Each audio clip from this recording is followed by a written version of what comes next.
Welcome back and thanks for staying with us. Let's turn our focus to this now. Matric learners have been encouraged to maintain honesty and integrity as they begin to write the National Senior Certificate exams from next week. Matric candidates have publicly committed to upholding the exam code of conduct at a pledging signing ceremony held at Vorentoe High School in Johannesburg. SABC News reporter Puseletso Mokoena has more for us. We are at the Vorentoe High School, whereby the Department of Education in Gauteng was hosting a pledge ceremony whereby matriculants were signing a pledge to ensure that they go with integrity and with ethical behavior next week when they will be sitting for their final examinations. But of course, with me right now, I have the matriculants themselves just to speak more about their readiness on these upcoming examinations. Thank you so much for your time. Can you please speak to us? Are you ready for your examinations? Yes, I believe that after 12 years of greatness, after 12 years of being in the school career, I believe that all the matriculants here of today will succeed in this NSC December examinations. Great. And maybe if I can also bring you in, what are some of the measures that you made to ensure that these examinations get you ready? I've been practicing using past papers frequently, and I have an effective study timetable that will ensure that I am prepared for the NSC exams. Maybe if I can also come to you as well. You have signed a pledge. What does this mean for you?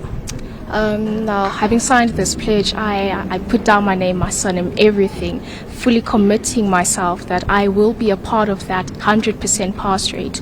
I believe that now that there's no turning back now. I've done it. There's no going back. What I have to do is do it all properly. Study smart, not hard, because we've been studying hard through the whole year. So I believe I'm ready and I've got this. Yes. And if I can take it forward with you, young gentlemen, are you looking to be going into tertiary education next year? Yes, I'm looking to study medicine next year. So I have applied and I'm just waiting for feedback. And thus signing of the pledge actually boosts me to start studying even more so that I can increase my results, so that I can get for sure that I can make sure that I get accepted into a university to study what I want. Great. Thank you so much for your time and good luck to all of you for your upcoming examinations. Well, there we have it. They say that they are ready and they will ensure that they practice integrity and ethical behavior while writing their examinations starting from next week Tuesday up until the 27th of November. Puseletso Mokoena, SABC News, Johannesburg. Well, to speak more on this lesson now, welcome Hana Yoshimoto, Head of Education at UNICEF. Hana, a very good afternoon to you. Such an exciting time. I mean, seeing those matric students just getting ready for their very important exam. Of course, also one can imagine the nerves. From your perspective as UNICEF, I mean, how ready is the class of 2025 to take on this, no doubt, critical milestone, especially given just the learning disruptions of past years?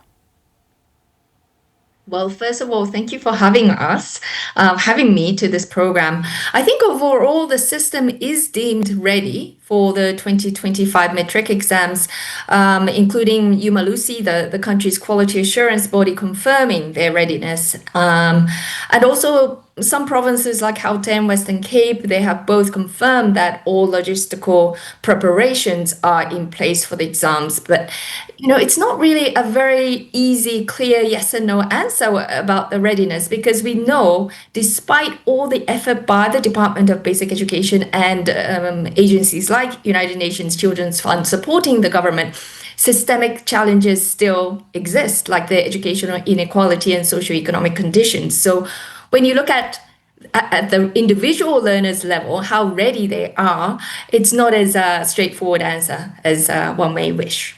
Yeah, absolutely. Beyond the technical readiness confirmed by UMalusi, as you've also touched on, and of course, notwithstanding the readiness audit that has shown that while challenges remain, none are serious enough to threaten exam integrity, which I think is important. Many learners, though, still face access barriers, to digital learning tools. How is UNICEF addressing some of these inequalities in the digital education space, especially in rural or even under-resourced schools? Absolutely. These socioeconomic inequities are very much affecting the learners, not just the internet connectivity, but even we know a lot of schools suffered from water shortages, for example, whereas the more affluent schools never experienced those. So when it comes to the internet connectivity, UNICEF is actually working with the government, the Department of Basic Education, as well as the Department of Communications, Digital Technologies, to connect all schools. We have actually mapped all schools so far, which schools are connected, which schools are not connected, and also piloting all the real-time data monitoring of which schools, the speed of the connectivity, the type of connectivity. And we hope to expand this so that we can have data that would inform the policymakers on how to improve the school connectivity. We heard that one of the learners just say that she prepared herself by accessing past exams. There are on websites. If you don't have website, it is impossible or it is hard for the learners. So we hope to pursue together with the government in terms of the connectivity. Absolutely. Let's speak then about something quite important, dropout rates. I mean, this remains a concern in especially the transition from grades 10 to 12. Where do you think the challenges are for the Department of Basic Education in keeping more learners in the system and ensuring that they actually do reach matric? Absolutely. I think the dropout is still an issue. I think one of the issue definitely is the fact that the DBE is continuing to upgrade the national assessment system is a great effort, but it hasn't quite come into practice yet, including the 2025 matric learners. It's not really impacting them at this point. However, the government is making the effort to improve the national assessment. At the same time, we have to also know there are certain skills and competencies that are needed for learners to continue learning, to stay at school. For example, as much as one may have academic challenges or even challenges at home, there needs to be self-management, for example, or self-confidence, or even the power and the capacity to want to learn more. And so these are what we call competencies, life skills.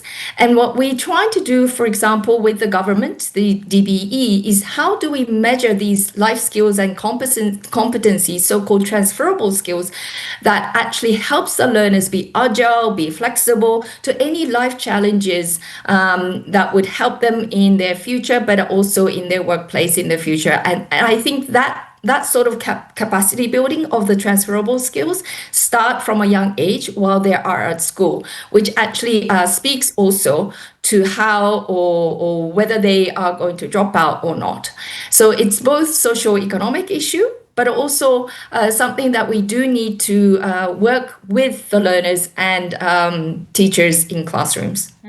I want to talk about how else UNICEF plays a role, especially because of your relationship with the Department of Basic Education, particularly as we look at, the matric readiness. What are some of the other concerns that you have, especially when we look at the softer elements like learner well-being, for instance? You spoke a little bit about just some of how the learners study.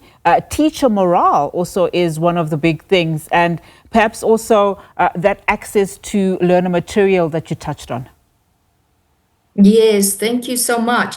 These are really part of what establishes or what contributes to enabling quality education services in class. So it is very important. We are working with the DBE and also in communication with the Department of Health when it comes to ensuring the support system for teachers and learners on mental health, for example. There's now, there will be a launch very soon in terms of DBE managed application for the learners and teachers to access the services instantly. This is one of the the support that we are providing, but also we are supporting the department to be able to assess and monitor learners more comprehensively. Learners cannot be or should not be assessed just purely on academic achievement, for example, or whether or not they are dropping out, for example. So as I said, the transferable skills, we have come up with a measurement tool that can assess learners, both academic, but also on the soft skills, the transferable skills. And we hope to continue supporting the government adopt these sort of comprehensive measurement model that can be used for both learners who are good in academics, but also not as strong. So that we can really make sure that all learners are capable of being a productive citizen for the country. Hana, thank you so much for your time. Really do appreciate it. Hana Yoshimoto is the head of education at UNICEF, just helping us unpack, of course, the readiness of the Matric class of 2025.